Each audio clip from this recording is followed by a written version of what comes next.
Start చేస్తాం. Employees issues, attitude of government. ప్రభుత్వం ఉద్యోగుల ఎడల ప్రభుత్వం అవలంబిస్తున్నటువంటి ఆలోచన విధానాన్ని ఆంధ్రప్రదేశ్ ప్రభుత్వ ఉద్యోగుల సంఘం తీవ్రంగా నిరసిస్తున్నది. సో దీన్ని బట్టి మీరు యూ కెన్ కొంచెం స్క్రోలింగ్ పెట్టేస్తే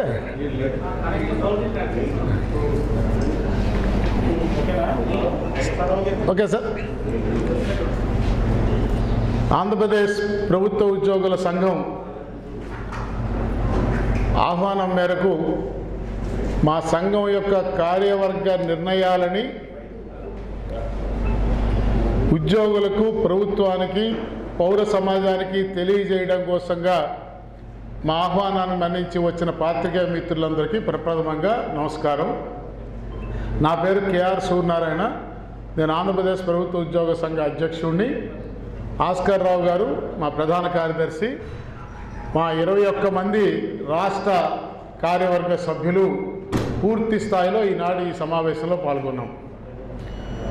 నిన్న ఈరోజు చాలా సుదీర్ఘంగా ఈ రాష్ట్రంలో ప్రభుత్వం ఉద్యోగుల సమస్యల పరిష్కారం ఎడల, ఉద్యోగుల యొక్క ఆర్థిక ప్రయోజనాలని ఎక్స్టెండ్ చేసేటువంటి విషయంలో అవలంబిస్తున్నటువంటి ప్రభుత్వం యొక్క విధానాన్ని, అప్రోచ్ని చాలా నిశితంగా, క్షుణ్ణంగా, ప్రాథమిక స్థాయిలో ఉద్యోగుల మనోభావాలను కూడా జోడించుకుని మేము విశ్లేషించుకోవడం జరిగింది. ఈ సుదీర్ఘ విశ్లేషణ తర్వాత ఆంధ్రప్రదేశ్ ప్రభుత్వ ఉద్యోగుల సంఘం ఈ రాష్ట్రంలో ప్రభుత్వం మున్నెన్నడూ లేని విధంగా ఉద్యోగుల ఎడల సరైనటువంటి రీతిలో, గౌరవప్రదమైన రీతిలో వ్యవహరించడం లేదని ఏకగ్రీవంగా ఆంధ్రప్రదేశ్ ప్రభుత్వ ఉద్యోగుల సంఘం అభిప్రాయపడింది. గౌరవప్రదంగా వ్యవహరించలేదు అనే దానికి అభిప్రాయానికి రావడానికి గల కారణాలు, ఇటీవల ఈ 26 అక్టోబర్ నాడు మా రాష్ట్ర ఆఫీస్ బేరర్స్ డెలిగేషన్ 18 మందితో కూడినటువంటి సభ్య బృందం గౌరవ ముఖ్యమంత్రి గారిని కలిసి ఉద్యోగుల సమస్యల ఎడల ప్రభుత్వ స్థాయిలో రావాల్సినటువంటి స్పందన రావడం లేదనే విషయాన్ని వారి దృష్టికి తీసుకెళ్ళాం. ఒక 100 అంశాలు సుమారుగా ఉద్యోగులకు సంబంధించినవి మేము లిస్ట్అవుట్ చేసి, దానిలో కేవలం 10 మాత్రమే ఆర్థిక భారం కూడుకున్న అంశాలు, మిగతా 90 అంశాలు ఆర్థికేతర అంశాలు ఉన్నాయి అనేటువంటి విషయాన్ని ముఖ్యమంత్రి గారి దృష్టికి తీసుకొచ్చాం. ఆ 90లో ఒక 10 అంశాల్లో విభిన్న ఉద్యోగ సంఘాల మధ్య భేదాభిప్రాయం ఉండే అవకాశం ఉంది. కానీ మిగతా 80 అంశాల్లో ఏ ఒక్క ఉద్యోగి కూడా, యావత్ ఉద్యోగ సంఘాలన్నీ కూడా ఏకాభిప్రాయంతో ఉన్న అంశాలు. ఈ అంశాలను కూడా పరిష్కరించడానికి ప్రభుత్వం ఎందుకు చొరవ చూపటం లేదు అనేటువంటి విషయాన్ని గౌరవ ముఖ్యమంత్రి గారి దృష్టికి తీసుకువెళ్ళాం. ఆయన చేద్దాము, తప్పనిసరిగా చూద్దామని చెప్పారు. అయితే అధికారులు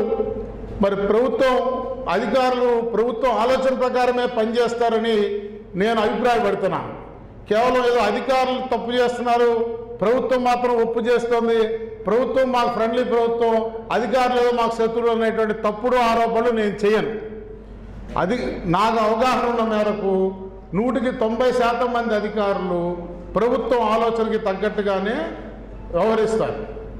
మాకు సంబంధించి ప్రధానమైనటువంటి డిమాండ్స్లో ఉద్యోగులు కోరుకున్న డిమాండ్లు, వాటిలో గౌరవ ముఖ్యమంత్రి గారు ఇచ్చిన హామీలు నెరవేర్చాల్సినటువంటి అవసరం.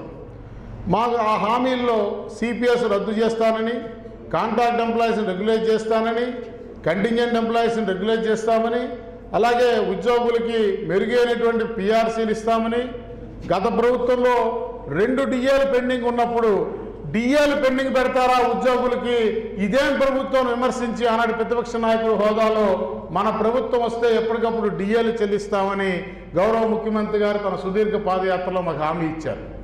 అదే రకంగా సాయంత్రం 5 గంటల తర్వాత ఉద్యోగులు పని చేయటమా, మీ కుటుంబాలతో మీరు 5 గంటల తర్వాత మీరు కుటుంబాలతో ఉల్లాసంగా గడపాలి, వారాంతం సెలవుల్లో మీరు సుఖంగా ఉండాలని చెప్పి కూడా చెప్పారు.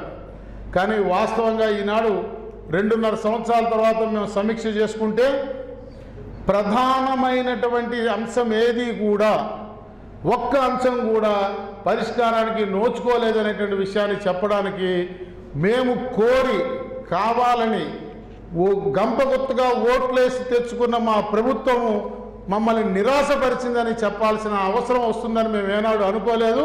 కానీ వాస్తవ పరిస్థితులు చూసినప్పుడు చెప్పక తప్పటం లేదనే విషయాన్ని సందర్భంగా మనం చేస్తూ ఉన్నాం. ఇకపోతే ఈ అంశాల్లో పిఆర్సీకి సంబంధించి ఫిట్మెంట్ విషయంలో పిఆర్సీకి సమస్య పరిష్కారం చేసే విషయంలో కొన్ని ఉద్యోగ సంఘాలు ఉద్యోగస్తుల్ని మభ్యపెడుతూ మోసం చేసేటువంటి ప్రయత్నాలు చేస్తూ ఉన్నాయి. వాస్తవంగా 29 అక్టోబర్ నాడు చీఫ్ సెక్రటరీ గారి అధ్యక్షతన 12 మంది ఐఏఎస్ అధికారులతో కూడిన బృందం Andhra Pradesh civil service joint staff council సమావేశమయ్యి 13 ప్రధాన ఉద్యోగ సంఘాల ప్రతినిధులతో ఆ సమావేశం నిర్వహించడం జరిగింది. దానిలో ఒక కాగితాన్ని మా అందరికి ఇచ్చారు, అన్సైన్డ్ కాపీ, దాని మీద ఎవరు సంతకం లేదు, దానికి ఎవరు బాధ్యత లేదు, ఒక ఫోటోస్టాట్ కాపీ లాంటిది ఒక 10 లైన్లు ఉంది. దాంట్లో ఏముందంటే 23% ఫిట్మెంట్ రికమెండ్ చేస్తాను, కాకపోతే 27% ఐఆర్ ఇచ్చారు కాబట్టి దాన్నే ఫిట్మెంట్గా పరిగణించుకోమని పే రివిజన్ కమిషన్ గారు సూచించినట్టుగా ఆ పదజాలం దాంట్లో ఉంది. అయితే అది మరి నిజంగా వేతన సవరణ సంఘం వారు ఇచ్చిన సూచన, వారి నివేదిక అనేది మాకైతే అర్థం కాల. Because that is not either attested nor certified by any authority by గవర్నమెంట్లో. ప్రభుత్వంలో ఏ అథారిటీ కూడా దాన్ని అటెస్ట్ చేయలేదు, సర్టిఫై చేయలేదు. సో కాబట్టి మేమందరం ఏకగ్రీవంగా అసలు వేతన సవరణ సంఘం వారు ఇచ్చిన నివేదిక ఏమిటో ఆ నివేదికను ముందు మాకు ఇవ్వండి, దాని తర్వాత మేము చర్చ చేస్తామని చెప్పాం. దానికి సంబంధించి ఉన్న సబ్ కమిటీ సభ్యులు అందుబాటులో లేరు. రేపు వారితో మాట్లాడి ఒక 3 లేదా 4 రోజుల్లో మీకు నివేదికను అందజేస్తానని చీఫ్ సెక్రటరీ గారు చెప్పారు. ఈ రోజు వరకు కనీసం ఆ సమావేశం మినిట్స్ను కూడా కమ్యూనికేట్ చేయలేదు ప్రభుత్వం. మరొక అంశం ఏంటంటే ప్రధానమైనటువంటిది మాకు సంబంధించి మా జీపీఎఫ్ డబ్బులు, మా ఏపీజీఎల్ఏ డబ్బులు, మాకు సంబంధించినటువంటి మా రిటైర్ అయిన ఉద్యోగుల యొక్క పెన్షనరీ బెనిఫిట్స్, వీటిని సెటిల్ చేయకుండా నెలల తరబడి పెండింగ్లో ఉంటా ఉన్నాయి. వాటిని ఎప్పుడు సెటిల్ చేస్తారో మీరు ఒక డేట్ చెప్పమని మేమందరం కూడా కోరాం. దానికి చీఫ్ సెక్రటరీ గారు అదే సమావేశంలోని ఆర్థిక శాఖ principal finance secretary S S Rawat గారిని ఉద్దేశించి రావత్ గారు ఒక మీటింగ్ కండక్ట్ చేసుకుని వారం రోజుల్లోగా ఏ అమౌంట్ని ఏ రోజులోగా మీకు పేమెంట్ చెల్లింపు చేస్తారో ఒక క్యాలెండర్ షెడ్యూల్ రిలీజ్ చేస్తారు అని చెప్పారు. ఈ రోజు వరకు అసలు మరలా ఆర్థిక శాఖ అధికారి సెక్రటేరియట్లో కానరాలేదు. ఇది వాస్తవ పరిస్థితి.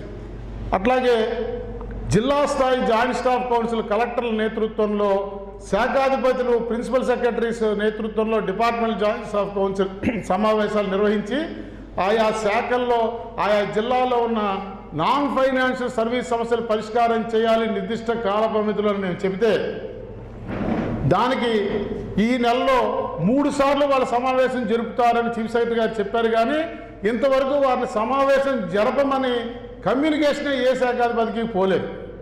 వీటన్నిటిని బట్టి చూస్తే ప్రభుత్వానికి సీరియస్నెస్ లేదు ఉద్యోగుల సమస్యలేడలా అనేటువంటి అభిప్రాయం సర్వత్రా నెలకొని ఉన్నది. కాబట్టి మేము ఎంత ప్రభుత్వంతో సయోధ్యతో సత్సంబంధాలు కలిగి ఉందామని ప్రయత్నించినప్పటికీ కూడా క్షేత్రస్థాయిలో ఉద్యోగుల మనోభావాలకు తగ్గట్టుగానే ఉద్యోగ సంఘ నాయకులుగా మేము వ్యవహరించాల్సి ఉంటుంది తప్ప ప్రభుత్వానికి అనుబంధ సంస్థలుగా ఆంధ్రప్రదేశ్ ప్రభుత్వ ఉద్యోగుల సంఘం ఉండలేదనే విషయాన్ని కూడా ఈ సందర్భంగా మీడియా ద్వారా నేను యావత్ ఉద్యోగులకి తెలియజేయదలుచుకున్నా. ఇక ఈ అభిప్రాయం కలగడానికి కారణం ఏంటంటే నిన్నగా ఇటీవల ఒక 4-5 రోజుల నాడు గౌరవ ఆర్థిక శాఖ మంత్రి బుగ్గన రాజేంద్రనాథ్ రెడ్డి గారు వాణిజ్య పనుల శాఖ అధికారుల సమీక్షా సమావేశం జరుపుతూ విజయవాడలో ఆ సందర్భంగా నిర్వహించిన పత్రికా విలేకరుల సమావేశంలో మేమెవరూ అడగలేకపోయినా ఉద్యోగుల తరఫున మీడియా మిత్రులు ఎవరో ఆర్థిక శాఖ మంత్రిని 1వ తారీఖు నాడు జీతాలు పెన్షన్లు చెల్లించడం లేదు అనే విషయాన్ని మీరు ప్రస్తావిస్తే విలేకరులు 1 నాడు ఇవ్వకపోతే ఏం పోయింది, ఎప్పుడో అప్పుడు ఇస్తున్నాం కదా, అసలు అంటూ ఇస్తున్నాం కదా అని ఆయన మాట్లాడిన తీరుని ఆంధ్రప్రదేశ్ ప్రభుత్వ ఉద్యోగుల సంఘ రాష్ట్ర కార్యవర్గం ఏకగ్రీవంగా ఖండిస్తున్నది ఆర్థిక శాఖ మంత్రి యొక్క వ్యవహార శైలిని. ఆయన ఉద్యోగులతో విషయంలో మాట్లాడేటప్పుడు కొంత గౌరవంగా సంయమనంతో మాట్లాడాల్సిన అవసరం ఉందనే విషయాన్ని సందర్భంగా నేను వారు చెప్తా ఉన్నాను. నేను సూటిగా ఆర్థిక శాఖ మంత్రిని యావత్తు 4 లక్షల ఉద్యోగుల ప్రతినిధిగా ప్రశ్నిస్తా ఉన్నా. 1వ తారీఖు నాడు నాకు జీతం చెల్లించకపోతే నీకు నాకు మధ్య ఉన్న యజమాని ఉద్యోగుల బంధం లీగల్గా నిలబడుతుందా, అది కాలం చెల్లిపోయిందా, సమాధానం చెప్పమని నేను కోరుతా ఉన్నా. The relationship between the employer and employee, will it sustain if you did not pay my salary on the first of every month అనే విషయాన్ని నేను ఆర్థిక శాఖ మంత్రిని సమాధానం చెప్పాలని డిమాండ్ చేస్తూ ఉన్నాను. ఇలాంటి స్టేట్మెంట్లు ఒక పక్క ఇస్తూ ఉద్యోగులకు సంబంధించిన విషయాల మీద ఈ రకంగా మాట్లాడుతూ ఉండటం వల్ల మాకు కొన్ని అనుమానాలు కలుగుతూ ఉన్నాయి. మరొక పక్క చూస్తే ఉద్యోగ సంఘాల వ్యవస్థని బలహీనపరచాలనేటువంటి ఆలోచన ఈ ప్రభుత్వం చేస్తోందా అనేటువంటి అనుమానం కూడా కలుగుతూ ఉన్నది. ఎందుకంటే ఇటీవల మేము చూసాం, ఏపీ ఎన్జిఓ సంఘానికి అధ్యక్షుడిగా వ్యవహరించినటువంటి చంద్రశేఖర్ రెడ్డి అనే ఒక కడప పెద్దరెడ్డి గారికి ఉద్యోగుల సంక్షేమం చూసే సలహాదారుడిగా ప్రభుత్వం నియామకం చేసింది. అడ్వైజర్గా ప్రభుత్వం నియమించుకోవడం అనేది it is a purely political appointment under the domain and authority of the chief minister. ముఖ్యమంత్రి గారి అధికార పరిధిలో ఉన్న రాజకీయ నియామకాన్ని మేము ప్రశ్నించడం లేదు, కానీ అది జరిగిన తీరు, నియమించిన వ్యక్తిని చూస్తే ఉద్యోగ సంఘాల వ్యవస్థను బలహీనపరచాలనేటువంటి ఆలోచన ప్రభుత్వం చేస్తోందా అనే అనుమానాలు ఉద్యోగుల్లో వస్తున్నాయనే విషయాన్ని సందర్భంగా ప్రస్తావిస్తా ఉన్నాం. ఎందువల్లంటే ఉద్యోగుల సంక్షేమం చూడడానికి, ఉద్యోగుల సంక్షేమం మీద ప్రభుత్వానికి సలహాలు సూచనలు ఇవ్వడం కోసమే చీఫ్ సెక్రటరీ గారు చైర్మన్గా Andhra Pradesh civil service joint staff council అనేటువంటి ఒక వ్యవస్థాగత నిర్మాణం 1990 దశకం నుంచి ఈ రాష్ట్రంలో అమల్లో ఉన్నది. దానిలో 16 మంది ఐఏఎస్ అధికారులు ప్రభుత్వం పక్షాన, 16 మంది గుర్తింపు పొందిన ఉద్యోగ సంఘాల ప్రతినిధులు ఎంప్లాయీస్ పక్షాన ఉండేటువంటి వేదిక. దీని యొక్క ప్రధాన ఆబ్జెక్ట్ ఆఫ్ దిస్ కాన్స్టిట్యూషన్, దీన్ని రాజ్యాంగంలో, ఈ వ్యవస్థ రాజ్యాంగంలో ఏమని పెట్టారంటే, ఈ మెకానిజం ఎందుకోసం ఏర్పాటు చేయబడిందంటే ఉద్యోగుల సంక్షేమం మీద, to promote the welfare of those employed, ఉద్యోగుల యొక్క సంక్షేమాన్ని ఎలా ప్రమోట్ చేయాలనే దానికి ప్రభుత్వానికి సూచనలు ఇవ్వడం కోసం ఇది ఏర్పడినంత పెద్ద వ్యవస్థ, అధికార వ్యవస్థ ఉండగా, ఇంతకు మించి 16 మంది ఐఏఎస్ అధికారుల మేధస్సు, 16 మంది ఉద్యోగ సంఘాల నాయకుల అనుభవం మేళవించి ఇచ్చేదానికంటే గొప్ప సలహా ఆ కడప రెడ్డి గారు ఏమిస్తారని ఆయన ఉద్యోగుల సంక్షేమ సలహాదారుగా నియమించారో మాకు అర్థం కావట్లేదనే విషయాన్ని మీ దృష్టికి తీసుకొస్తా ఉన్నాను. మరొక విషయం ఏంటంటే, మాకు వ్యక్తిగతంగా చంద్రశేఖర్ రెడ్డి గారికి రాజకీయ పదవి ఇవ్వడానికి మేము వ్యతిరేకం కాదు, మాకు అభ్యంతరం లేదు. ప్రభుత్వం ఎవరికి కావాలనుకుంటే వాళ్ళకి రాజకీయ పదవులు ఇచ్చుకోవచ్చు. అయితే ఇక్కడ మా అభ్యంతరం వల్ల ఈ సదరు చంద్రశేఖర్ రెడ్డి గారు ఉమ్మడి ఆంధ్రప్రదేశ్ రాష్ట్రంలో హైదరాబాద్లో ప్రభుత్వ ఉద్యోగుల ఇళ్ల స్థలాల కోసం ప్రభుత్వం ఇచ్చినటువంటి 182 ఎకరాల గచ్చిబౌడిలోని విలువైనటువంటి ప్రభుత్వ భూమిని ఉద్యోగులకి దక్కనీయకుండా అమ్ముకొని అక్రమాలు చేసి 18 కోట్ల రూపాయలు ఉద్యోగుల సొమ్ము తినేశాడని నేను మోపట్ల ఈ అభియోగం. ఆంధ్రప్రదేశ్ ప్రభుత్వం విజిలెన్స్ అండ్ ఎన్ఫోర్స్మెంట్ శాఖ వారు విచారణ చేసి నిగ్గుదేల్చి ఇతని మీద క్రిమినల్ చర్యలు తీసుకోమని ప్రభుత్వానికి సిఫారసు చేసింది. అలాగే మ్యూచువల్లీ ఎయిడెడ్ కోఆపరేటివ్ సొసైటీస్ చట్టం ప్రకారం సెక్షన్ 29 మ్యాండేటరీ ఆడిట్ ప్రకారం విచారణ చేసి ఈయన 18 కోట్ల రూపాయలు తినేశాడని సహకార శాఖ వాళ్ళు ధృవీకరించారు. ఈ 2 నివేదికల్ని పరిగణలో తీసుకున్నటువంటి ఆంధ్రప్రదేశ్ ప్రభుత్వం అధికారికంగా ఈ సదరు చంద్రశేఖర్ రెడ్డి గారి మీద క్రిమినల్ కేసుని బుక్ చేయడం జరిగింది. ఆ క్రిమినల్ కేసు మీరు నాంపల్లి క్రిమినల్ కోర్టులో బెయిల్ రాకపోతే బెయిల్ రిజెక్ట్ అయితే హైకోర్టులో షరతులతో కూడిన బెయిల్, 2 షూరిటీలు 50,000 కోట్ల రూపాయల షూరిటీలు, 2 పూచీకత్తులతో షరతులతో కూడినటువంటి బెయిల్ మీద ఆయన తిరుగుతూ ఉన్నారు. తదనంతరం రాష్ట్ర విభజన తర్వాత తెలంగాణ ప్రభుత్వం ఆ ల్యాండ్ హైదరాబాద్లో ఉంది కాబట్టి దీని మీద విజిలెన్స్ అండ్ ఎన్ఫోర్స్మెంట్ డిపార్ట్మెంట్ వారికి ప్రాసిక్యూషన్ చేసేటువంటి చట్టబద్ధ అధికారం లేని కారణంగా ఆ ప్రాసిక్యూషన్ చేయడం కోసం ఏసీబీ వారికి దీని ఫర్దర్ ఇన్వెస్టిగేషన్ కోసం ఇవ్వడం అధికారికంగా ఒక జీవో ద్వారా ఇవ్వడం జరిగింది.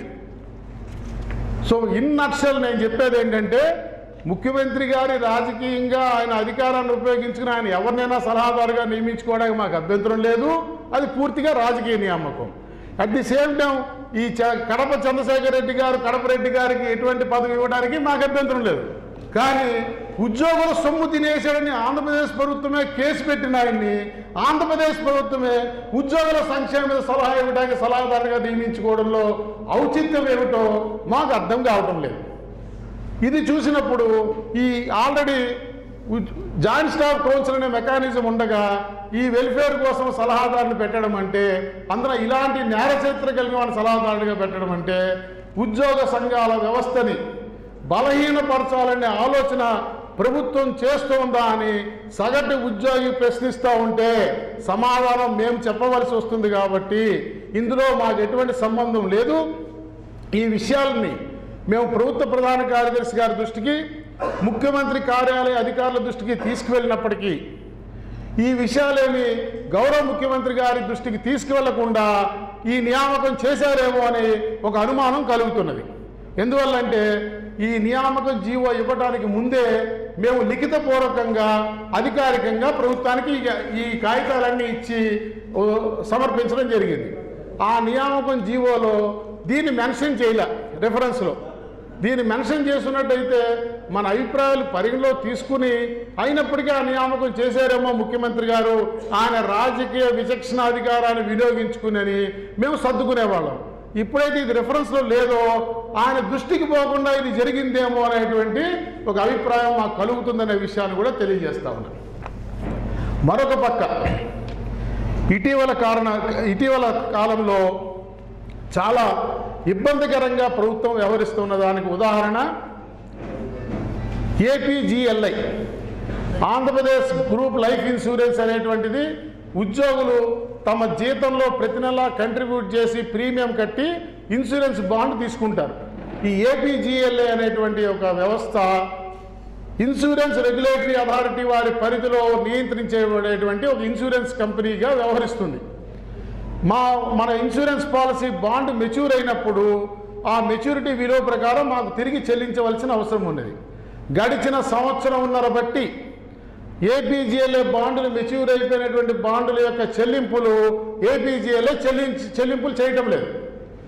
ఎన్ని చెల్లింపులు పెండింగ్ ఉన్నాయి, ఎన్ని క్లెయిములు పెండింగ్ ఉన్నాయి. రిటైర్ అయిన వాళ్ళు ఉన్నారు, బాండ్ మెచ్యూర్ అయిపోయిన వాళ్ళు ఉన్నారు, చనిపోయిన వాళ్ళు ఉన్నారు. వాళ్ళ వారసులకు ఇవ్వాల్సినటువంటి ఇన్సూరెన్స్ క్లెయిమ్ వాళ్ళ వారసులకి ఇవ్వాల్సినటువంటి అవసరం ఉంది.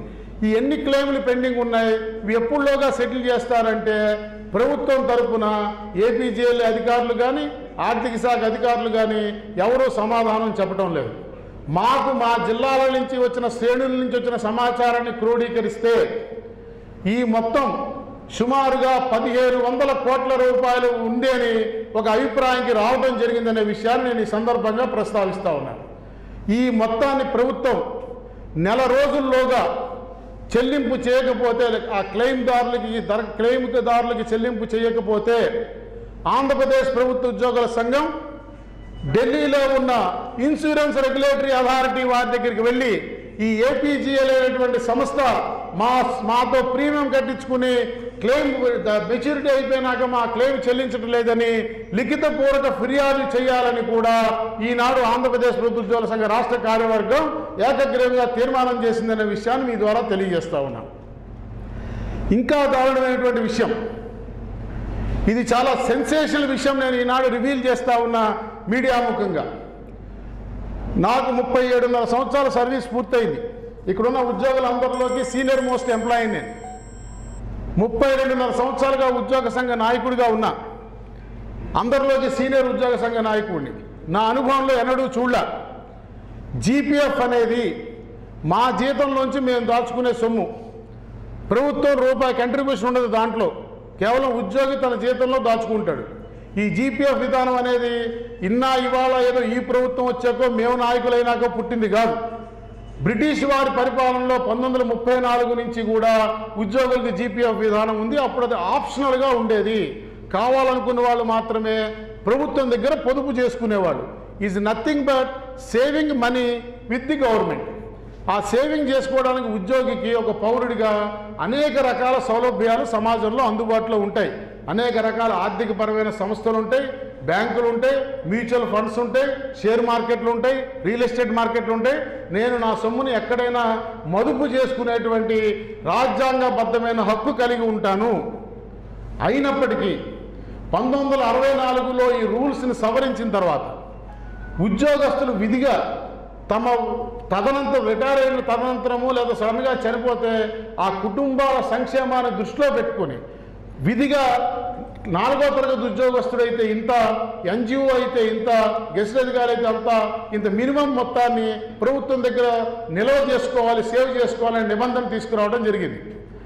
దాన్ని ప్రభుత్వం కస్టోడియన్గా వ్యవహరిస్తుంది కాబట్టి ఆ డబ్బుకి భద్రతాదారు, కాపరాదారుగా ప్రభుత్వం ఉంటుంది కాబట్టి డబ్బు మనం మదుపు పెట్టుకునేటువంటి పెట్టుబడి దాచుకున్న సొమ్ముకి పూర్తి సెక్యూరిటీ ఉంటుందన్న భావంతో ఉద్యోగస్తులు ఎక్కువ మొత్తాన్ని, నిర్దేశించిన దానికంటే ఎక్కువ రెట్లు మొత్తాన్ని ప్రభుత్వం దగ్గర దాచుకుంటూ ఉన్నారు. ఈ దాచుకునేటువంటి మొత్తం దయచేసి నేను మీడియా మిత్రులు కోరుతా ఉన్నా, ఈ అంశాన్ని ప్రముఖంగా ప్రజలకు తెలియజేయాల్సిన అవసరం ఉంది.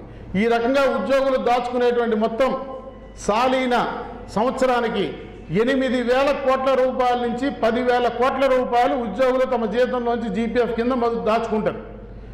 ఈ సొమ్ము ప్రభుత్వంలో ఎక్కడా కూడా ఇవాళ కాదు, 1964 నుంచి ఈ రోజు వరకు కూడా ఇది ప్రత్యేకమైన ఖాతాలో ఎక్కడా పొందుపరచబడదు. ప్రభుత్వానికి రెగ్యులర్గా వచ్చే ఆదాయం అంతా ఏ ఖాతాలో జమేస్తారో అదే ఖాతాలో ఈ మొత్తాన్ని కూడా జమ వేసేసి ప్రభుత్వము దాన్ని తన ఆదాయంగా పరిగణించి ఇతరత్ర ఖర్చులకి వినియోగించుకునేటువంటి సాంప్రదాయం ఈ రాష్ట్రంలో కొనసాగుతున్నది. అయితే బ్యాంకులో ఎట్లయితే మనం డబ్బు దాచుకుంటే ఆ బ్యాంకర్ దాన్ని వడ్డీకి ఇచ్చుకుని వ్యాపారం చేస్తాడో అలా చేసినప్పటికీ మనం దాచుకున్న సొమ్ము మీద మనకి వడ్డీ చెల్లించినట్టుగా ప్రభుత్వం కూడా మన జీపీఎఫ్ సొమ్ము మీద మాకు వడ్డీ చెల్లిస్తుంది.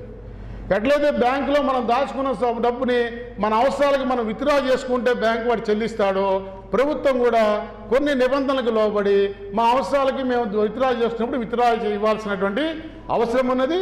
ఈ 50 సంవత్సరాలు బట్టి ఆ రకంగా ఉద్యోగులు తాము దాచుకునేటువంటి సొమ్ముని తమ అవసరాలకు విత్డ్రా చేసుకునే దానిలో ఎన్నడూ ఆటంకం కలగలేదు. ఒకరోజు అటు ఇటుగా వారి క్లెయిమ్లు వారికి ఇవ్వడం జరిగింది. అందువల్ల మా సొమ్ము సెపరేట్ ఖాతాలో చూపించండి అనేటువంటి డిమాండ్ ఉద్యోగుల నుంచి రాలేదు. బట్ ఇప్పుడు 50 ఏళ్లలో ఎన్నడూ లేని విధంగా గడిచిన సంవత్సరంన్నరగా మా జీపీఎఫ్ డబ్బులు మాకు చెల్లింపులు చేయకపోవడం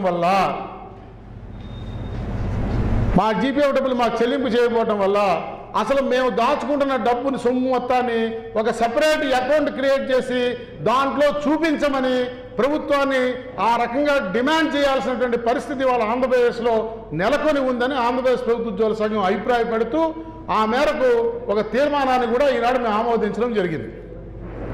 ఇది పెండింగ్లో పెట్టడం కాకుండా దేశంలో ఎక్కడా జరిగిన ఒక విపరీత పరిణామం ఈనాడు ఆంధ్రప్రదేశ్లో జరిగింది. ఒక 10 నుంచి 15 రోజుల క్రితం ఈ జీపీఎఫ్ ఖాతాలో ఉన్న ఉద్యోగులందరికీ కూడా ఒక SMS వచ్చింది. మాకు ఈ జీపీఎఫ్ ఖాతాను నిర్వహించేది, మా ఖాతా అకౌంట్ మెయింటైన్ చేసే మా అకౌంటెంట్ ఎవరంటే అకౌంటెంట్ జనరల్ భారత ప్రభుత్వ ఆధీనంలో ఉన్న రాజ్యాంగపరమైనటువంటి సంస్థ అకౌంటెంట్ జనరల్ గారు మా అకౌంట్లు నిర్వహిస్తారు. ఈ అకౌంటెంట్ జనరల్ వారి ఆఫీస్ నుంచి మా ఉద్యోగులందరికీ జీపీఎఫ్ ఖాతాలో ఉన్న ఉద్యోగులందరికీ 28 అక్టోబరు 30 అక్టోబరు మధ్యకాలంలో ఒక SMS మెసేజ్లు వచ్చాయి. ఏమిటంటే మా ఖాతాల్లోంచి డబ్బు కొంత సొమ్ము విత్డ్రా చేశాము అని, విత్డ్రా అయింది అని. ఇది సిఎంఎఫ్ఎస్ అధికారులు, ఆర్థిక శాఖ అధికారులు చేసిన ఆర్థిక నేరం. భారత శిక్షా స్మృతి ఐపీఎస్ చట్ట కింద శిక్షతో కూడుకున్నటువంటి నేరం అని చెప్పి నేను ఆంధ్రప్రదేశ్ ప్రభుత్వ ఉద్యోగుల సంఘం పక్షాన తక్షణమే ముఖ్యమంత్రి చొరవ తీసుకుని ఈ క్రైమ్ మీద విచారణ జరిపించి తక్షణం వారి మీద క్రిమినల్ కేసు సిఎంఎఫ్ఎస్ అధికారులు, ఫైనాన్స్ అధికారులు, ముఖ్యంగా ఆర్థిక శాఖ ప్రిన్సిపల్ సెక్రటరీ మీద, రావత్ మీద, కేవీ సత్యనారాయణ గారి మీద క్రిమినల్ కేసు బుక్ చేయాలని చెప్పి ఆంధ్రప్రదేశ్ ప్రభుత్వ ఉద్యోగుల సంఘం డిమాండ్ చేస్తూ ఈనాడు ఏకగ్రీవంగా తీర్మానం చేశాం. ఎందుకంటే మీరు కూడా ఆలోచించాలి, మన ఖాతాలోకి ఎవరన్నా డబ్బు క్రెడిట్ చేయొచ్చు, ఎవరన్నా డబ్బు వేయచ్చు, క్రెడిట్ చేయొచ్చు. బట్ మన అనుమతి లేకుండా మన ఖాతాల నుంచి డబ్బులు డెబిట్ ఎలా చేస్తారు? ఇప్పుడు మా సొమ్ముకి భద్రత ఉందా అనే అనుమానం ఉద్యోగులకు కలుగుతున్నటువంటి విషయాన్ని నేను ఈ సందర్భంగా మీ దృష్టికి తీసుకొస్తా ఉన్నాను. మాకు తెలియకుండా మా ఖాతాల నుంచి డబ్బు విత్డ్రా అయిపోవడం ఏమిటి? ఇది ఎన్నడూ లేని విచిత్రమైన పరిస్థితి. అసలు మా సేవింగ్స్ భద్రంగా ఉన్నాయా లేవా? సరే, ఇప్పటిదాకా ఆలస్యంగా చెల్లింపు చేస్తున్నారు అనుకున్నామే కానీ అసలు భద్రత ఉందా లేదా అనేటువంటి పరిస్థితికి ఈనాడు వచ్చాము. ఇది నా ఒక్కడికి కాదు, మొత్తం జీపీఎఫ్ ఖాతాలో ఉన్న ఉద్యోగులందరికీ కూడా 28 అక్టోబర్ నుంచి 30 అక్టోబర్ మధ్య కాలంలో ఈ ఎస్ఎంఎస్లు వచ్చాయి. దీని మీద మేము అకౌంటెంట్ జనరల్ కార్యాలయంలో వివరణ కోరితే మాకు తెలిసింది ఏంటంటే, మాకు 1 సంవత్సరంన్నర క్రితం ఇవ్వాల్సిన డిఏని విడతల వారి ఇన్స్టాల్మెంట్లో ఇస్తామని చెప్పి ఒక జీవో పాస్ చేశారు, పోస్ట్ డేటెడ్ చెక్ లాగా. దానికి మేమందరం ఒక్కొక్క సంఘం 3 సార్లు హర్షం ప్రకటిస్తూ ప్రకటనలు ఇచ్చాం పోస్ట్ డేటెడ్ చెక్ ఇచ్చినందుకు. ఆ పోస్ట్ డేటెడ్ చెక్ ప్రకారము ఆ డిఏ ఏరియర్స్ మా జీపీఎఫ్ ఖాతాలో జమ చేశారు. ఒకసారి ఖాతాలో జమ అయిన తర్వాత మళ్ళీ మాకు చెప్పకుండా వేరే అవసరాల కోసం సిఎఫ్ఎంఎస్లో ఉన్నటువంటి అత్యాధునిక సాంకేతిక పరిజ్ఞానాన్ని దుర్వినియోగపరిచి మా ఖాతాల నుంచి మరలా ఆ సొమ్ముని వెనక్కి తీసేసుకున్నారు. ఇది నేరపూరితమైనటువంటి చర్య, ఐపీసీ కింద శిక్షార్హమైన క్రైమ్గా నేను అభిప్రాయపడుతూ తక్షణం ప్రభుత్వం ఇమీడియట్గా ఒక విచారణ జరిపించి ఇది సిఎంఎఫ్ఎస్ అధికారులు చేశారా, అలా చేయమని వారిని ఆర్థిక శాఖ అధికారులు ఆదేశించారా, ఎవరు బాధ్యులైతే వాళ్ళ మీద క్రిమినల్ చర్యలు తీసుకోవడంతో పాటు తక్షణమే మా అకౌంట్లోంచి విత్డ్రా అయిన డబ్బులు మాకు రెస్టోర్ బ్యాక్ చేయమని చెప్పి నేను ప్రభుత్వాన్ని డిమాండ్ చేస్తూ ఉన్నాను. ఇవన్నీ చూసినప్పుడు ఒక పక్క ఆర్థిక మంత్రి 1వ తారీఖు కాకపోతే ఎప్పుడప్పుడు జీతం ఇస్తున్నాము కదా అనేటువంటి మాటలు మాట్లాడటం, మరోపక్క మాకు చెప్పకుండానే మా ఖాతాలో డబ్బులు ప్రభుత్వం వెనక్కి తీసేసుకోవడం, ఇవన్నీ చూసిన తర్వాత ఇవాళ ప్రభుత్వ ఉద్యోగులందరూ కూడా చాలా ఆందోళనతో ఉన్నారనే విషయాన్ని నేను ప్రభుత్వం దృష్టికి తీసుకొస్తా ఉన్నాను. అందుకోసం ఈనాడు ఆంధ్రప్రదేశ్ ప్రభుత్వ ఉద్యోగుల సంఘం కేవలం ఆర్థిక మంత్రి ఇచ్చినటువంటి స్టేట్మెంట్కి అది ఒక వ్యక్తిగత స్టేట్మెంట్గా మేము అభిప్రాయపడటం లేదు, అది ఈ ప్రభుత్వం యొక్క ఆలోచన విధానంగా మేము అభిప్రాయపడుతున్నాం అనే విషయాన్ని ఈ సందర్భంగా తెలియజేస్తూ, అటువంటి ఆలోచన విధానం ప్రభుత్వానికి వచ్చిన కారణంగా మేము కూడా రేపు రాబోయే 17వ తారీఖు నాడు ప్రారంభమయ్యే శాసనసభ సమావేశాల్లో ఆంధ్రప్రదేశ్లో ఉద్యోగులకి చెల్లించాల్సిన జీత బత్యాలు పెన్షన్ల మీద ఒక చట్టాన్ని లెజిస్లేట్ చేయమని చెప్పి కూడా ఆంధ్రప్రదేశ్ శాసనసభలో ఉన్న 178 శాసనసభ్యుల్ని కోరాలని చెప్పి మా ఆంధ్రప్రదేశ్ ప్రభుత్వ ఉద్యోగుల సంఘం ఏకగ్రీవంగా తీర్మానం చేసిన విషయాన్ని నేను మీడియా ద్వారా అందరికీ తెలియజేస్తా ఉన్నా. చట్టం లేని కారణంగా 1వ తారీఖు నాడు ఖచ్చితంగా నా జీతం నాకు చెల్లించాలనే చట్టం ఆంధ్రప్రదేశ్లో లేని కారణంగా ఈ రకమైనటువంటి మాటలు మాట్లాడేదానికి అవకాశం కలుగుతుంది. కాబట్టి తక్షణం ఒక చట్టాన్ని రూపొందించమని చెప్పి మేము డిమాండ్ చేస్తూ, ఇక ఇటువంటి పరిస్థితుల్లో రాబోయే రోజుల్లో ఉద్యోగస్తులు కూడా ఆలోచన చేయాల్సినటువంటి అవసరం ఉంది. నేను మీడియా ద్వారా దయచేసి ఈ రాష్ట్రంలో పనిచేస్తున్న ప్రతి ఒక్క ఉద్యోగికి ఆంధ్రప్రదేశ్ ప్రభుత్వ ఉద్యోగుల సంఘం పక్షాన చేతులెత్తి నమస్కరించి చెప్తా ఉన్నా, దయచేసి వాట్సాప్లో థమ్సప్లు తప్పట్లు పెట్టడానికి మీరు పరిమితం కాకుండా ఒక క్రియాశీల కార్యాచరణకి సమాయత్తం కావలసినటువంటి రోజు ఆంధ్రప్రదేశ్లో వచ్చిందనేటువంటి విషయాన్ని ఉద్యోగులందరూ కూడా పరిగణలో తీసుకోవాల్సిన అవసరం ఉందని నేను వారందరికీ విజ్ఞప్తి చేస్తూ, ఉద్యోగుల యొక్క ప్రయోజనాలు కాపాడడం కోసం మనకి రాజకీయంగా జగన్మోహన్ రెడ్డి గారి మీద ఎంత అభిమానం ఉన్నప్పటికీ, వారు ముఖ్యమంత్రిగా 30 సంవత్సరాలు కొనసాగాలనే కోరిక మనకు ఉన్నప్పటికీ కూడా మనం ఎవరికైతే ప్రాతినిధ్యం వహిస్తున్నామో వారి సమస్యలు గాలి వదిలేసి వారి ప్రయోజనాలు తాకట్టు పెట్టి మనం నాయకులుగా చలామణి అవ్వటం అనేది సమంజసం కాదు. కాబట్టి ఉద్యోగులకి నాయకత్వం వహిస్తున్న ఉద్యోగ సంఘాల నాయకులందరినీ కూడా ఈ వేదిక మించి ఆంధ్రప్రదేశ్ ప్రభుత్వ ఉద్యోగుల సంఘ రాష్ట్ర కార్యవర్గం పక్షాన ఆహ్వానం పలుకుతున్న, రండి అందరం కలిసి ఇటువంటి దురాగతాలు, ఎన్నడూ చూడని దురాగతాలు.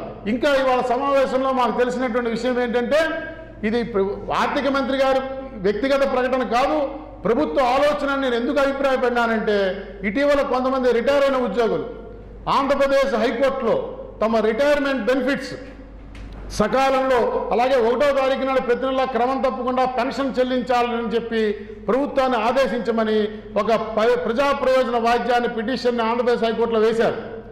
దీనికి ప్రభుత్వం కౌంటర్ వేసింది. ఆ కౌంటర్లో కూడా ఇదే అంశాన్ని ఈనాడు ఆర్థిక మంత్రి ఏదైతే చెప్పాడో ఆ విషయాన్ని ఆ కౌంటర్లో హైకోర్టుకి చెప్పారు.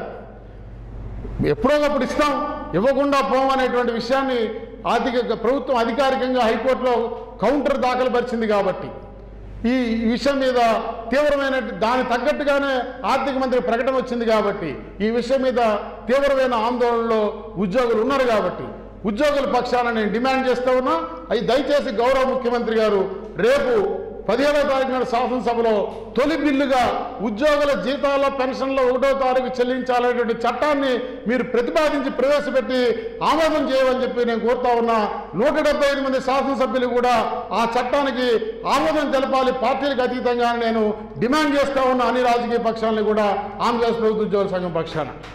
ఇది ఈ రకమైనటువంటి విషయాల్లో మేము త్వరలోనే, ఇంకా పోతే మాకు 7 డిఏలు బాకీ ఉన్నాయి. మన civil service joint staff council సమావేశంలో మాట్లాడుతూ ప్రభుత్వ ప్రధాన కార్యదర్శి గారు ప్రభుత్వం యొక్క ఆర్థిక పరిస్థితిని మాకు వివరిస్తూ, ఇప్పటికే 27% ఐఆర్ ఇవ్వడం ద్వారా 2 సంవత్సరాలు బట్టి 10,000 కోట్ల రూపాయలు ఉద్యోగులకు ఆర్థిక ప్రయోజనం చేకూర్చామని చెప్పాడు. నేను ఈ సందర్భంగా అప్పుడే స్పాంటేనియస్గా వారిని అడిగాను, ఇది మా న్యాయబద్ధమైన హక్కు కాదా ప్రధాన కార్యదర్శి గారు అంటే, అఫ్కోర్స్ న్యాయబద్ధమైన హక్కే అన్నాడు. మా న్యాయబద్ధమైన హక్కుని, మా శ్రమకి తగిన జీతాన్ని మాకు ఇస్తూ అదేదో ప్రభుత్వ దయాదాక్షిణ్యం ఇస్తున్నామనేటువంటి ఆ వ్యవహార శైలి ప్రభుత్వం మానుకోవాలనేటువంటి విషయాన్ని కూడా యావత్ ఉద్యోగుల పక్షాన నేను డిమాండ్ చేస్తూ ఉన్నాను. అట్లాగే మాకు 7 డిఏలు బాకీ ఉన్నాయి, 6 డిఏలు బాకీ ఉన్నాయి. మొన్న 1 జూలై నుంచి రావాల్సిన కేంద్ర ప్రభుత్వం తన ఉద్యోగులకి 3% డిఏని అనౌన్స్ చేసింది. మాకు రావాలి, దాంతో కలుపుకుంటే 7 డిఏలు బాకీ. మాకు రావాల్సినటువంటి డిఏల గురించి అడిగితే ఆర్థిక శాఖ ప్రిన్సిపల్ కార్యదర్శి, ప్రభుత్వ ప్రధాన కార్యదర్శి ఆర్థిక పరమైన ఇబ్బందుల గురించి మాట్లాడుతూ ఉన్నారు. నేను సూటిగా ఈ రాష్ట్రంలోని ఐఏఎస్ అధికారులందరినీ ఒక ప్రశ్నిస్తున్నా, ఎవరైతే ప్రభుత్వానికి ఉద్యోగుల ఆర్థిక ప్రయోజనాల విషయంలో తప్పుదారి పట్టిస్తూ ఉన్నారో, ఏం పర్వాలేదు, కంగారు లేదు, they are organised and settled sectors అని చెప్పి మాట్లాడుతూ ఉన్నారో వారికి నేను చెప్తున్నా, సమాజంలో అత్యున్నతమైన స్థానంలో ఉన్నటువంటి మీరు మాత్రం కేంద్ర ప్రభుత్వం మొన్న 1 జూలై నాటికి ఇచ్చిన డిఏతో సహా డిఏ అనుభవిస్తూ మీ కింద పనిచేస్తే ఉద్యోగుల డిఏని బకాయి పెట్టమని చెప్పడానికి మీకు సిగ్గు అనిపించడం లేదా అని ఐఏఎస్ అధికారులని ఆంధ్రప్రదేశ్ ప్రభుత్వ ఉద్యోగుల సంఘం పక్షాన ప్రశ్నిస్తూ ఉన్నాం. కాబట్టి ఈ రాష్ట్రంలో గౌరవ ముఖ్యమంత్రి గారికి ఉద్యోగుల తరపున సలహాలు సూచనలు ఇవ్వాల్సినటువంటి అధికార వ్యవస్థ విఫలమైనట్టుగా కనిపిస్తూ ఉంది, లేదా ఏదో ఇతరత్ర ప్రయోజనాల కోసం పనిచేస్తున్నట్టుగా అనిపిస్తూ ఉంది. ముఖ్యమంత్రి కార్యాలయ అధికారులు కూడా ఉద్యోగ సంఘాలని, ఉద్యోగుల అభిప్రాయాలను పరిగణలో తీసుకుని సమస్యల పరిష్కారానికి సమన్వయం చేసుకోవడంలో విఫలమవుతున్నారనేటువంటి అభిప్రాయం కలుగుతున్నది. ఇందువల్ల మీడియా ద్వారా నేను గౌరవ ముఖ్యమంత్రి గారి దృష్టికి వెళ్లాలనే ఈ విషయాలన్నీ కూడా చెప్తా ఉన్నా. దయచేసి తప్పనిసరిగా ప్రభుత్వం స్పందించాల్సినటువంటి అవసరం ఉన్నది. అదే రకంగా ఈ సలహాదారు నియామకం మీద కూడా ఆంధ్రప్రదేశ్ ప్రభుత్వ ఉద్యోగుల సంఘం మేము ఇచ్చిన అభిప్రాయాన్ని పరిగణలో తీసుకునే కారణంగా మాకు వ్యక్తిగత నష్టం లేకపోయినా, వ్యక్తిగతంగా వ్యతిరేకత లేకపోయినా, ప్రభుత్వమే ఉద్యోగుల సొమ్ము తినేసే క్రిమినల్ కేసు పెట్టిన వాడిని ఉద్యోగుల సంక్షేమం కోసం సలహాదారుగా నియమించడాన్ని ప్రశ్నిస్తూ ఆంధ్రప్రదేశ్ హైకోర్టులో తప్పనిసరిగా ఈ ప్రభుత్వ నిర్ణయాన్ని మేము అధికారికంగా మా సంఘం పక్షాన ఛాలెంజ్ చేయాలని కూడా ఈనాడు తీర్మానం చేయడం జరిగిందని మీకు మనవి చేస్తూ ఈ సమావేశంలోని అంశాలని, మొత్తం సమావేశాన్ని కాకపోయినా అంశాలని ప్రజల దృష్టికి తీసుకెళ్లమని మీడియా మిత్రులు కోరుతారు.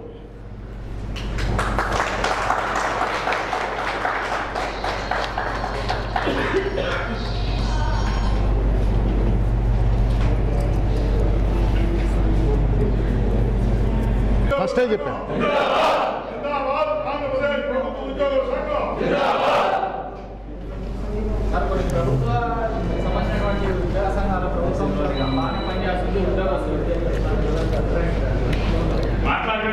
అదేనండి, ఇప్పుడు కాకి నాకు నల్లగా కనిపిస్తుంది, అది తెల్లగా ఉందని ఎవరన్నా అంటే అది దృష్టిలోపమైనా అయి ఉండాలి, లేదా వారి దృక్పథంలో తేడా ఉండాలి. అంటే ప్రభుత్వం ఏదైనా సలహాదారులను పోషిస్తే ఉద్యోగ సమస్యలు ప్రభుత్వంతో తాకట్టు పెడతారా కొంతమంది అని అనిపిస్తుంది కదా.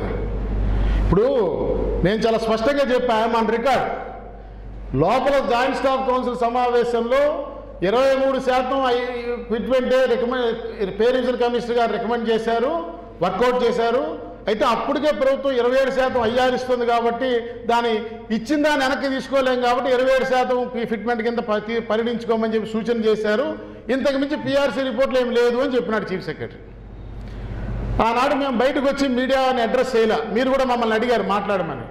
ఇప్పుడు ఇంత అర్జెంటుగా ఈ రాత్రిపూట మీడియా ద్వారా నా ఉద్యోగులకు కమ్యూనికేట్ చేయాల్సిన ఎసెన్స్ ఆ సమావేశంలో లేదండి, అందువల్ల నేను మాట్లాడనని చెప్పిన. బయటకు వచ్చి కొన్ని సంఘాలు, నేను ఎవరిని పేరు పెట్టి వ్యాఖ్యానించిన నాకు అనవసరం, నా ఇల్లు నాది, ఇది 50% ఫిట్మెంట్ ఇవ్వాలని గట్టిగా డిమాండ్ చేశామని చెప్పారు. అసలు ఆ మాట లోపల ఎవరు మాట్లాడాలి? మరి ఆ సైలెన్స్ మెయింటైన్ చేసినందుకే ప్రతిఫలంగా వారి సంఘ మాజీ నాయకుడికి ఆ సలహాదారు ఇచ్చారా అనే అభిప్రాయం మీకు వచ్చినట్టు సగటు ఉద్యోగికి వస్తుంది. అయితే నేను అట్లా బ్లేమ్ చేయటం లేదు, అది రాజకీయ నియామకం. I'm very clear, it's a political appointment. Political appointment is totally description of the chief minister. ఆయన ఇష్టం. మేము అది కూడా చెప్పాం ముఖ్యమంత్రి కార్యాధికారికి, అంత మోజు మీకుంటే, అంత ఆయనతో రాజకీయ అవసరం మీకుంటే, ఆయన వల్ల మీకు అంత రాజకీయ లబ్ధి మీ పార్టీకి చేకూరుతుంది అనుకుంటే ఆయన ఎమ్మెల్సీ చేసి ఉప ముఖ్యమంత్రిగా ముఖ్యమంత్రి గారి పక్కన కూర్చోబెట్టుకోమని మాకు ఎటువంటి అభ్యంతరం లేదు. బట్ ఉద్యోగుల సంక్షేమం అనే పదం పెట్టి సలహాదారుడు అంటే సంక్షేమ సలహా ఇవ్వగలిగేటువంటి వాడిని పెట్టుకోవాలి, కానీ ఉద్యోగుల సొమ్ము తినేసేదని ప్రభుత్వమే క్రిమినల్ కేసు పెట్టిన వాడిని తీసుకొచ్చి ఉద్యోగుల సంక్షేమ సలహాదారుడిగా పెట్టుకోవడం అనేది ఒక అనుమానం రేకెత్తిస్తుంది. మరొక అంశం, ప్రధానమైన అంశం, మీరు ఇక్కడ చట్టబద్ధంగా ఒక వ్యవస్థ ఉంది, civil service joint staff council అనేటువంటి ఒక వ్యవస్థ చట్టబద్ధంగా ఉంది. 16 మంది ఐఏఎస్ అధికారులు సభ్యులు, చీఫ్ సెక్రటరీ గారు అధ్యక్షతన, 16 మంది ఉద్యోగ సంఘాల నాయకులు సభ్యులు. ఈ 32 మందికి సంబంధించిన మేధస్సుకు మించిన సలహా ఉద్యోగ సంక్షేమం కోసం ఆ క్రిమినల్ గారు ఏమిస్తారో మాకు తెలియట్లే.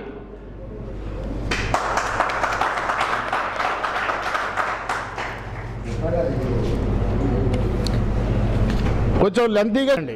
Today we have decided to go out all out. రాజకీయంగా వ్యతిరేకం కాదు, లేదా ఇంకెవరికి అనుబంధం కాదు. మా ట్యాగ్ లైనే పార్టీలతో కాదు ప్రభుత్వంతో, భజనతో కాదు బాధ్యతతో అనే ట్యాగ్ లైన్తో మా సంఘం ఆవిర్భవించింది. దానికి పూర్తిగా కట్టుబడి పూర్తి పొలిటికల్ న్యూట్రాలిటీ మెయింటైన్ చేస్తూనే నేను మాట్లాడుతున్నా. ఉద్యోగుల సంక్షేమం విషయంలో ఆంధ్రప్రదేశ్ ప్రభుత్వ ఉద్యోగుల సంఘం రాజీ పడలేదనే విషయాన్ని చాలా స్పష్టంగా చెప్తా ఉన్నాం. ఈ మా ఖాతాలో డబ్బులు మా అనుమతి లేకుండా విత్డ్రా చేసేయడం అనేది ఖచ్చితంగా ఇండియన్ పీనల్ కోడ్ ప్రకారం శిక్షార్హమైన క్రిమినల్ చర్య. ఆ సిఎంఎఫ్ఎస్ అధికారులు, ఫైనాన్స్ అధికారుల మీద క్రిమినల్ కేసులు పెట్టాలని మేము డిమాండ్ చేస్తున్నాం. ఇలా డిమాండ్ చేసి నేను చేసిన డిమాండ్ తప్పు అయితే ఆ సంబంధిత అధికారులు నా మీద ఎటువంటి కేసు ఇనిషియేట్ చేసుకున్నా నాకు అభ్యంతరం లేదు.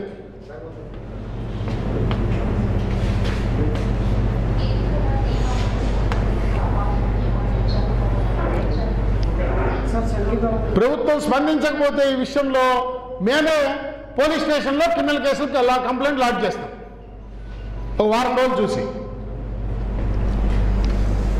ఎందుకంటే ఇట్స్ ఎ గ్రేట్ అఫెన్స్. నా ఖాతాలో సొమ్ము నా అనుమతి లేకుండా విత్డ్రా అయిపోతుందంటే ఇక రేపు నుంచి నాకు ఖాతాలో డబ్బుకి భద్రత ఏంటి అనేది నాకు భయం కదా. కొన్ని లక్షల రూపాయలు జమ చేసి పెట్టినారు ఉద్యోగులు, రిటైర్ అయినాడు కూతురు పెళ్ళికో కొడుకు చదువుకు ఉపయోగపడుతుంది, ఏదో రిటైర్ అయినా ఇల్లు కట్టుకోవడానికి ఉపయోగపడుతుంది. 40 లక్షలు 50 లక్షలు కూడా జీపీఎఫ్ అక్యుములేషన్ ఉంటుంది కొంతమంది ఉద్యోగులకి. ఈ భయం కొద్దీ ఎక్కువ మంది విత్డ్రాలు పెట్టుకుంటున్నారు, అవసరం ఉన్నా లేకపోయినా. సార్